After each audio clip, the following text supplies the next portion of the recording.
Estudo do Catecismo da Igreja Católica, com o Padre Bruno Leonardo Braga. Desejei ver com a inteligência o que acreditei. Santo Agostinho.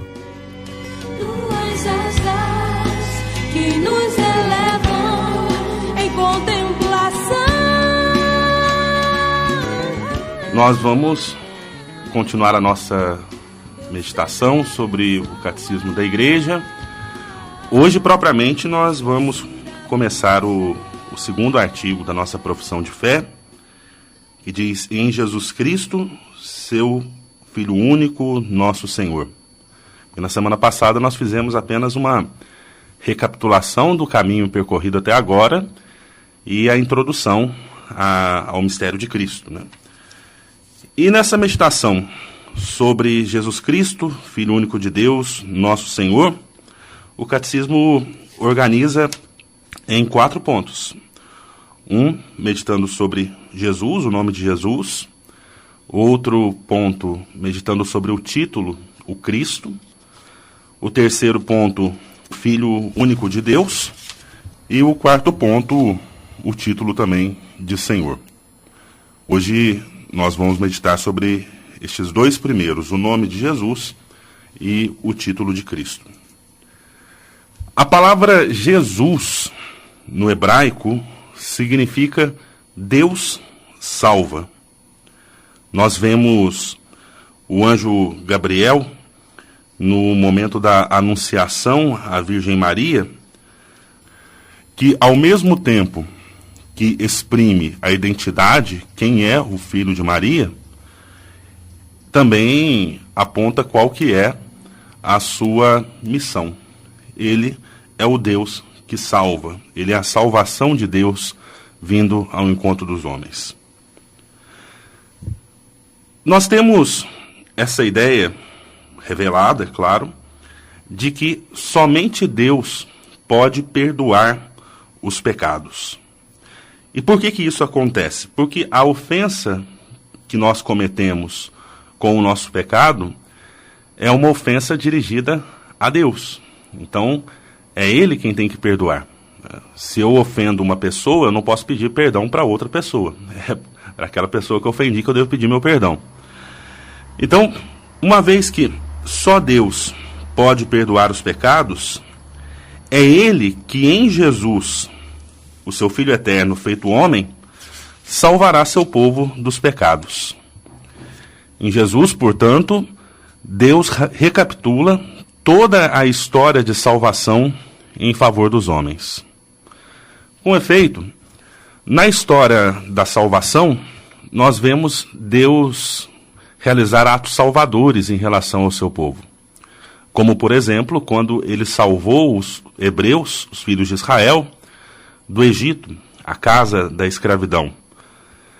E é de fato, um gesto misericordioso de Deus com efeito salvífico para o povo. Já não estão mais na escravidão. Mas não é somente em relação à escravidão humana que Deus quer realizar a salvação. Mas Ele quer fazer uma salvação também mais radical, ou seja, mais à raiz. Ele quer salvar o ser humano do seu pecado. E porque o pecado, como dissemos, é uma ofensa feita a Deus, e somente Deus pode perdoar, Ele vai realizar essa oferta de perdão na pessoa de Jesus Cristo. Na história da salvação, Israel foi tomando consciência cada vez mais clara da universalidade do pecado. Todos pecaram, todos estão privados da graça de Deus. E Israel, tomando consciência disso, não vai poder procurar a salvação senão na invocação do nome do Deus Redentor. O nome de Jesus significa que o próprio nome de Deus está presente na pessoa do seu Filho. Por isso, no nome de Jesus, nós podemos encontrar o perdão. Jesus se fez homem para a redenção universal, já que o pecado também é universal, e para a redenção definitiva dos pecados. O nome de Jesus é o único nome divino que traz a salvação. E a partir agora da pessoa de Cristo, o nome de Jesus pode ser invocado por todos, porque ele se uniu a todos os homens pela encarnação. De sorte que, como diz para nós o livro dos Atos dos Apóstolos, capítulo 4, versículo 12, não existe debaixo do céu outro nome dado aos homens pelo qual devamos ser salvos. O nome do Deus Salvador era, tradicionalmente, na cultura judaica, ou na religião judaica, invocado somente uma vez por ano, assim mesmo pelo sumo sacerdote, para a expiação dos pecados de Israel. O sacerdote, ele entrava no Santo dos Santos, aspergia o propiciatório, que ficava lá com o sangue do sacrifício dos animais, e invocava o nome de Deus. Esse propiciatório era o lugar da presença de Deus. Usando essa imagem da religião judaica, São Paulo, que também tinha sido judeu, né? Ele diz de Jesus, na carta aos Romanos, capítulo 3, versículo 25, que Deus o destinou como instrumento de propiciação por seu próprio sangue. Notemos, não é o sangue de animais que vai conseguir o perdão dos pecados, mas é o sangue de Cristo. E não só isso, Jesus é o próprio lugar da propiciação, é nele que acontece a reconciliação de Deus com os homens. Então, com essa afirmação, Deus o destinou como instrumento de propiciação por seu próprio sangue, São Paulo, ele quer afirmar que na humanidade de Jesus, era Deus que em Cristo reconciliava consigo o mundo, como ele vai dizer também na segunda carta aos Coríntios, capítulo 5, versículo 19. A ressurreição de Jesus glorifica o nome do Deus Salvador, porque a partir de agora é o nome de Jesus que manifesta em plenitude o poder supremo do nome que está acima de todo nome. Nós vemos no Evangelho que os espíritos maus temem o nome de Jesus. Vemos também na Escritura Sagrada que é no nome de Jesus que os discípulos operam milagres. Porque, conforme Jesus havia prometido no Evangelho, tudo o que eles pedem ao Pai em seu nome, o Pai lhes oferece. O nome de Jesus, ele está no cerne da oração cristã. Todas as orações litúrgicas são concluídas pela fórmula por nosso Senhor Jesus Cristo, e por aí vai, né? Então, está ali o nome de Jesus. Também na Ave Maria, que nós rezamos com tanta frequência, piedade e devoção, nós temos o cume da oração no nome de Jesus, quando nós dizemos: e bendito é o fruto do vosso ventre, Jesus. Também na oração oriental do coração, que é denominada a oração a Jesus, se diz, em forma também litânica, repetitiva, né? Jesus Cristo, Filho de Deus, Senhor, tem piedade de mim, pecador. Também o Catecismo nos fala da importância do nome de Jesus, a tal ponto que muitos santos morreram tendo nos lábios apenas o nome de Jesus, como é o caso de Santa Joana d'Arc. Então, com esse primeiro ponto, o nome de Jesus, o Catecismo nos introduz no mistério de Cristo a partir do nome que Deus deu a seu Filho. Mas não é só Jesus, o nome de Jesus, que o Catecismo apresenta para nós na sua importância, mas também o título de Cristo. Normalmente nós falamos Jesus Cristo como se Cristo fosse o sobrenome de Jesus, né? Na verdade, nós não conhecemos o sobrenome de Jesus. Cristo é um título que é dado a Jesus. E essa palavra significa Messias, e quer dizer ungido. Vai se tornar nome próprio de Jesus, como nós acabamos usando, porque é Jesus quem leva à perfeição a missão divina que significa a palavra ungido ou Cristo. Nós temos outros ungidos na Sagrada Escritura, mas nenhum ao nível da unção de Cristo. No povo de Israel, por exemplo, eram ungidos em nome de Deus aqueles que eram consagrados para uma missão vinda do próprio Deus. Era o caso dos reis, era o caso dos sacerdotes, e em raras ocasiões era também o caso dos profetas. Esse devia ser, por excelência, o caso do Messias que Deus enviaria para instaurar definitivamente o seu reino. O Messias que Deus enviaria devia ser ungido pelo Espírito do Senhor, ao mesmo tempo como rei e sacerdote, mas também como profeta. E Jesus realizou a esperança messiânica de Israel nessa tríplice função de sacerdote, profeta e rei.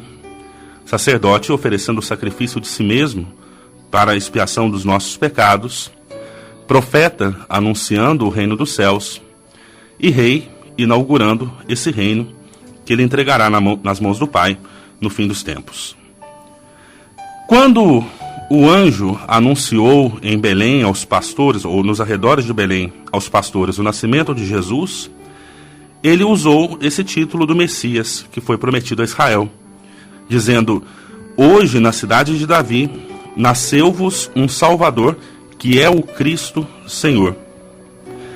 Desde o início, Jesus é aquele que o Pai consagrou e enviou ao mundo, concebido como santo no seio virginal de Maria. José foi chamado por Deus a receber Maria, sua mulher, grávida daquele que foi gerado nela pelo Espírito Santo, para que Jesus, que se chama Cristo, nascesse da esposa de José, na descendência messiânica de Davi. A consagração messiânica de Jesus manifesta a sua missão divina. Vai nos dizer Santo Irineu de Leão: é, aliás, o que indica seu próprio nome, pois no nome de Cristo está subentendido aquele que ungiu, aquele que foi ungido e a própria unção com que ele foi ungido. Aquele que ungiu é o Pai. Aquele que foi ungido é o Filho, e o foi no Espírito, que é a unção.